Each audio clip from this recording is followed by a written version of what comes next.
Hello everyone, my name is Jatin Ganguria. Welcome to SSC with inspector Jatin. I hope you are doing fantastic. इस वाली video को बनाने का suggestion मुझे जो हमारे दोस्त हैं हितेश यादव, जिनको आप उनके चैनल एसएससी विद हितेश से भी जानते होंगे, जिनका खुद अभी सीपीओ का मेंस है, उन्होंने दिया था।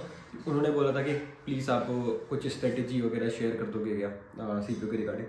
सो गाइज, मैंने बैठ के आपकी जो इंग्लिश की स्ट्रेटेजी है वो पूरी डिवाइस करी है इस पेपर पे। एंड इस वीडियो में हम लोग उसी के बारे में बात करने वाले हैं, क्योंकि जैसा आपको पता होगा कि आपका जो पेपर है वो 8 मार्च को है, और अब देखा जाए आज 14 फेब है, देखा जाए ओवरऑल 22-23 दिन है आपके पास, और जिसमें से आप लास्ट के 1-2 दिन शॉर्ट ढंग से ना भी पढ़ें या फिर थोड़ा सा रिलैक्स करने के लिए रखें वो दिन, तो उसके हिसाब से हमारे पास देखा जाए तो ओवरऑल हमारे पास 20 दिन है। सो अब इन 20 दिन में हमें किस तरीके की स्ट्रेटेजी रखनी है, इसके ऊपर हम लोग बात करने वाले हैं। आखिर ऐसी क्या स्ट्रेटेजी करें, क्योंकि ये जो 20 दिन है ये बहुत ज़्यादा क्रूशियल है। ये डिसाइड करेंगे कि क्या आपका सिलेक्शन होगा या नहीं होगा, क्या कॉम्पिटिशन बीट कर पाएंगे या नहीं कर पाएंगे। ठीक है, क्योंकि इस 20 दिन अगर आपने मेहनत कर ली, इस 20 दिन अगर आपने जान लगा ली, मैं समझ पा रहा हूँ आप इतने टाइम से पढ़ते जा रहे हैं। इस बार जो पेपर है वो भी काफ़ी डिले हो गया है, बहुत ज़्यादा टाइम हो चुका है। फिजिकल Tier 1 से फिर फिजिकल के बाद Tier 2 के बीच में बहुत लंबा गैप है। तो आप इस जर्नी से, ये पूरा टाइम रहने से टायर्ड हो गए होंगे, बट 20 दिन थोड़ा सा और मेहनत करनी पड़ेगी, क्योंकि अगर ये 20 दिन आपका सिलेक्शन होगा नहीं होगा ये डिसाइड करेंगे। सो बिना किसी फालतू की बात के हम डायरेक्ट बढ़ते हैं हमारी स्ट्रेटेजी इन 20 दिनों में क्या रहनी चाहिए। तो देखिए, सबसे पहले आपको passive voice, narrations and direct voices और एक्टिव पैसिव वॉइस, इन पे ध्यान देना है, क्योंकि इसके सबसे ज़्यादा वेटेज होता है। 47 से लेके 50 क्वेश्चंस तक कभी कभार एसएससी सीपीओ मेंस में ये पूछ लेता है इसके बारे में। तो इसको आपको करना कैसे है, अभी तक अगर आप अभी ये वीडियो देख रहे हैं तो मैं उम्मीद करता हूँ कि आपने ऑलरेडी इन टॉपिक को स्ट्रॉन्ग कर लिया होगा, क्योंकि इसमें गलती गुंजाइश है ही नहीं।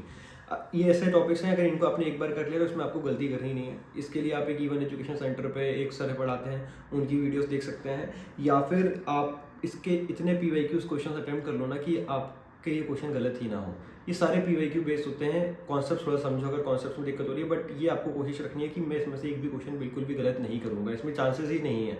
ये अगर आ गए तो ये मेरा सही ही होना चाहिए। इसमें आपको इस तरीके से करना है, और इसलिए करना है इंग्लिश में सबसे ज़्यादा ईजी है एक्टिव पैसिव वॉइस और डायरेक्ट वॉइसेस में, क्योंकि ये सबसे ज़्यादा सीखे जा सकते हैं। कॉन्सेप्ट इसमें लग जाता है, ऑप्शनल एलिमिनेशन लग जाता है, सब कुछ लग जाता है, तो ये आपको गलत नहीं करना है। इसके बाद आपको मल्टीपल PYQs देने हैं। अब जो मेन पॉइंट आता है वो आता है पैसेज क्लोजेस और जंबल सेंटेंस या जंबल वर्ड्स टाइप का जो होता है हमारा। उसमें सबसे पहले देखिए, पैसेज तो ये थोड़ी सी एक ऐसा नहीं होता कि ओवरनाइट आपका चेंज हो जाए या ओवरनाइट आपका स्ट्रॉन्ग हो जाए। आपको मल्टीपल इंग्लिश जीनी पड़ती है, अगर आपको पैसेजेस इंप्रूव करने हैं, आपको मल्टीपल रीडिंग्स करनी पड़ती है। स्टिल एसएससी कोई इतना ज़्यादा टफ लेवल पे जंबल वर्ड्स या पैसेजेस नहीं पूछता है, आरसी नहीं पूछता है, रीडिंग कम्प्रीहेंशन जिसे कहते हैं हम लोग। तो आप क्या कर सकते हैं ना, आप बैंक के रीडिंग कम्प्रीहेंशन के कुछ क्वेश्चंस लगा लीजिए। सबसे पहले तो एसएससी के जो PYQs है ना वो पूरे निपटाइए। सबसे पहले तो आपको उनको घोल के पी जाना है, ठीक है। आप वो लगाइए, इसके साथ आप बैंक के लगा सकते हैं, और अगर आप कैट लेवल के भी लगा सकते हैं। उसके बाद आपको ये जो बाकी चीज़ें ना ये बहुत ज़्यादा सिंपल लगने लगेगी। और ये नहीं है कि आपको बस दिन रात वही लगाना है, एक बार कर लो, 2 बार कर लो, थोड़ा कॉन्सेप्ट समझो और फिर यहाँ पर आ जाओ। बट जितने PYQs आप लगा सको ना उतने PYQ लगाओ। क्लोज टेस्ट में भी जितने PYQs लगा सको उतने PYQs लगाओ। जंबल सेंटेंस में भी, जंबल सेंटेंसेस में आपको ऑप्शनल एलिमिनेशन सीखना है। अगर आपने ऑप्शनल एलिमिनेशन अभी तक नहीं सीखा है तो प्लीज़ ऑप्शनल एलिमिनेशन की वीडियोस देखो कि किस तरीके से मैं ऑप्शनल एलिमिनेट कर सकता हूँ जंबल सेंटेंसेस में, क्योंकि वही सबसे अच्छा फुल प्रूफ मेथड होता है जंबल सेंटेंसेस को ठीक करने का। क्योंकि कभी कभी ऐसा होता है हम सीधा सीधा अगर आते हैं, हम सोचते हैं कि अच्छा ये कोहेरेंट हो रहा है, समझ नहीं आ रहा है, बट ऐसा एक और सेंटेंस होता है जो कोहेरेंट लग रहा होता है। सो अगर आप ऑप्शनल एलिमिनेशन से जाओगे ना तो आपके लिए काफ़ी ज़्यादा इजी रहेगा। दोनों कोहेरेंसी और ऑप्शनल एलिमिनेशन दोनों को जब मिलाओगे ना तो आपका बहुत अच्छा रिजल्ट आएगा इसमें। इसी के साथ साथ अभी आपको थोड़ा सा एरर वाले पार्ट होते हैं ना, वो थोड़ा सा कॉम्प्लेक्स होते हैं, वहाँ पर आपकी गलतियाँ होने के चांसेस होते हैं। तो वहाँ पर आप क्या कर सकते हैं ना, आप ये मान लो आपको दिन के एरर के लगभग 100-200 क्वेश्चन आपको लगाने ही है दिन के, ठीक है। जो भी आपका वीक सेक्शन हो रहा है ना, जो भी आपको लग रहा है कि ये मेरा वीक है, ये लग रहा है मुझे क्लूस्टर्स मेरे वीक है या मेरे जंबल सेंटेंसेस मेरे वीक है, उनके आप डिसाइड कर लो कि मैं इसका 100 क्वेश्चन लगाऊंगा। वोकैब मेरी वीक है तो मैं वोकैब पढ़ूंगा, बहुत सारी वोकैब के 200-300 क्वेश्चन लगाऊंगा। जो भी आपको कमजोर लग रहा है ना उस पर भयंकर मेहनत करो अभी, ठीक है। 22 दिन है हमारे पास, 22 दिन में ये टारगेट होना चाहिए कि मैं कम से कम 25 मॉक दूंगा। आपको 25 मॉक दे ही देना है, ठीक है। पहले दे लो, एक दिन के 2-2 देने, 2-2 दे लो, और ज़्यादा मॉक दे सकते हो, और ज़्यादा मॉक दे लो, जितने मॉक दे सको। मतलब ऐसा कर लो कि मॉक देना तो ऐसा लगे कि मेरा दिन भर का यही काम है, ठीक है। तो आपको जब भी आप एग्जाम हॉल में बैठो तो आपको ये नहीं लगे कि ये कुछ अलग काम में कर रहा हूँ यहाँ पर।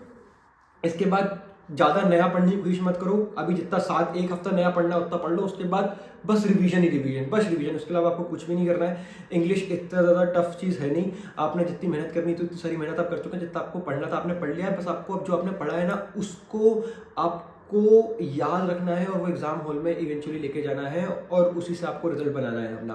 तो अब रिवाइज करो, जितने आपके वोकैब्स के आपके नोट्स हैं उनको रिवाइज करो, आपने ईडियम फ्रेजेस के नोट्स बनाए होंगे उनको रिवाइज करो, आपने फ्रेक्चुअल वर्ब्स के नोट्स बनाए होंगे, क्योंकि अगर आप 170 के आसपास आ चुके हैं ना तो आप अब छोटी छोटी जो दिक्कतें कर रहे हो ना, जो गलतियां कर रहे हो, वो आपके फ्रेजल वर्ब्स करा सकती हैं, आपके कभी कभार आरसी वगैरह से थोड़ा अनप्रेडिक्टेबल होता है, फिक्स प्रोपोजिशन पढ़ लो, ठीक है। साथ में आप आर्टिकल्स पढ़ सकते हैं, आर्टिकल के भी टॉपिक कभी कभार आपके क्वेश्चन करा देते हैं। तो अगर आप 170 के आसपास है ना तो आपको इन छोटी छोटी चीज़ों पर मेहनत करनी पड़ेगी। साथ में वोकैब्स पे बहुत ज़्यादा ध्यान दीजिए, एंटोनिम्स सिनोनिम्स देखिए, और अभी एसएससी ज़्यादातर ये वाले क्वेश्चन भी पूछने लगा है, करेक्ट स्पेलिंग, ठीक है, तो उन पर भी थोड़ा थोड़ा आप ध्यान दीजिए, ठीक है। अगर आप ये सब चीज़ें करेंगे ना तो आपका स्कोर काफ़ी ज़्यादा बूस्ट होगा। मॉक दीजिए, मल्टीपल मॉक दीजिए, ठीक है। आपको ये टारगेट करना है कि मैं 25 मॉक तो दे ही दूंगा इतने दिनों में, ठीक है, और मल्टीपल रिविजन्स करिए, बस यही सिंपल सा फंडा है। और चिल करके पेपर दीजिए, कोशिश करिए कि दिन में आप कम से कम 8 से 10 घंटे तो पढ़े ही, अब 10 घंटे मिनिमम आपको पढ़ना है, और 10 घंटे अब बस आप इंग्लिश पढ़ रहे हैं, ठीक है।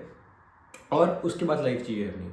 अभी बस 20 दिन की बात है, 20 दिन थोड़ा सा अच्छे से एफर्ट डालेंगे ना तो आप सिलेक्शन हो जाएगा आपका, बहुत इजी सिलेक्शन हो जाएगा, और फिर आप भी यूट्यूब पे वीडियोस डाल सकते हैं। So guys that's it in this video. बाकी मिलते हैं वीडियो के साथ, take care, bye bye, take care, see you soon, signing off, Jatin Dhankhar.